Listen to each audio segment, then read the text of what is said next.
Ce jeudi 13 octobre, les fans du chanteur Christophe ont le cœur en berne.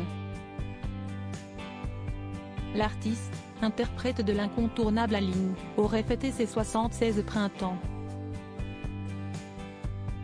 Plus de 2 ans après sa mort, personne ne l'a oublié, encore moins le public à qui il avait réservé plusieurs surprises au cours de sa vie, notamment celle d'une visite dans son appartement, son antre comme il aimait à l'appeler.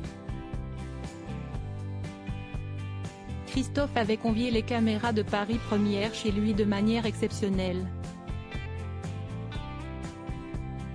Le chanteur avait ouvert grand les portes de son appartement, dans lequel il avouait ne vivre que la nuit.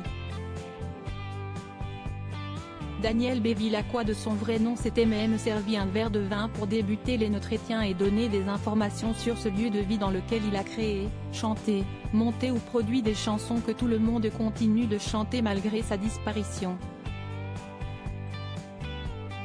Dans l'appartement, un coin studio réservé à la musique avec clavecin, instruments et table de mixage, là-bas, s'y estime mon côté création, là où je fais le son, décrivait-il au journaliste avant de bifurquer sur les multiples objets qui ornaient son domicile.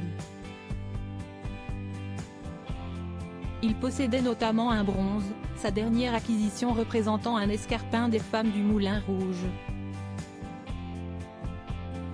Mais ce qui faisait vibrer Christophe, et sans doute les murs de son appartement aussi, c'étaient tous les gros éléments de collection qu'il avait disposés dans la pièce principale.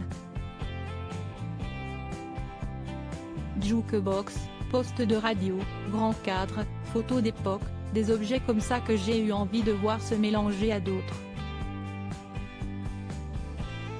Ces choses précieuses auxquelles il tenait ont disparu depuis.